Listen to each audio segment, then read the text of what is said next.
todos en la industria médica están hablando sobre el uso significativo. Pero, ¿qué realmente significa? Bueno, si eres como yo, has leído cientos de artículos llenos de jerga técnica y llena de acrónimos, solo para quedar más confundido de cuándo comenzaste a leerlos. Así que olvidemos todo esto por un momento y echemos un vistazo a lo que realmente significa. Para demostrarlo, me gustaría presentarles al Dr. Joe. Joe es solo como muchos doctores que se encuentran en los Estados Unidos y Puerto Rico. Él aún está utilizando el sistema antiguo de archivos médicos en papel. Él escribe sus recetas a mano y comparte la frustración de su equipo médico cuando un archivo se pierde o no se archiva apropiadamente. El doctor y su equipo están listos para hacer el cambio de su sistema en papel a un sistema electrónico de archivos médicos. ¿Pero qué lo detiene? Los costos. El costo de compra, el costo de implementación, el costo de entrenamiento, el costo de rediseñar los procesos, en fin.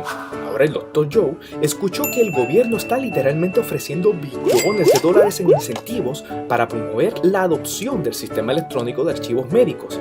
Es fácil entender por qué se encuentra tan emocionado. Pero antes de que Joe celebre, debemos decirle que la adopción de un sistema electrónico de archivos médicos es solo una pieza de rompecabezas. La meta del programa no es solo la adopción, pero más bien el uso significativo de los sistemas electrónicos de archivos médicos. Esto no significa que los doctores solo deben adquirir un sistema electrónico de archivos médicos y olvidarse de él, sino que debe mostrar el uso significativo de este. Así que aquí lo tienes. Esto es lo que significa el uso significativo. ¿Entendiste, Joe? Está bien, ayudémoslo un poco más a entenderlo. En los términos más simples, el uso significativo es la adopción de tecnologías de sistemas electrónicos de archivos médicos que están certificados y que sean usados para alcanzar objetivos específicos.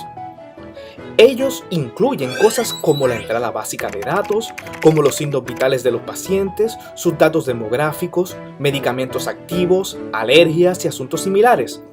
Ello incluye el poder entrar órdenes clínicas y en particular recetas médicas, así como poder proveer al paciente con su información médica en versión electrónica.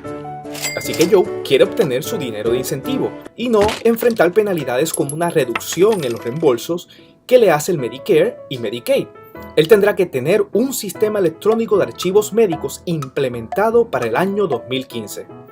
Los pagos de incentivos comenzaron en el 2011, así que si actúa rápido, debe estar recibiendo asistencia pronta. Simplemente dicho, cuando antes actúe, será mejor.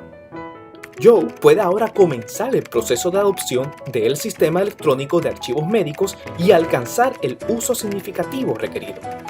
De seguro estaremos pendientes de su experiencia, pero por ahora él tiene algo de trabajo que hacer y hacer su investigación sobre los sistemas electrónicos de archivos médicos que existen y debe leer las reglas finales para el uso significativo de la información, así que lo dejaremos hacerlo.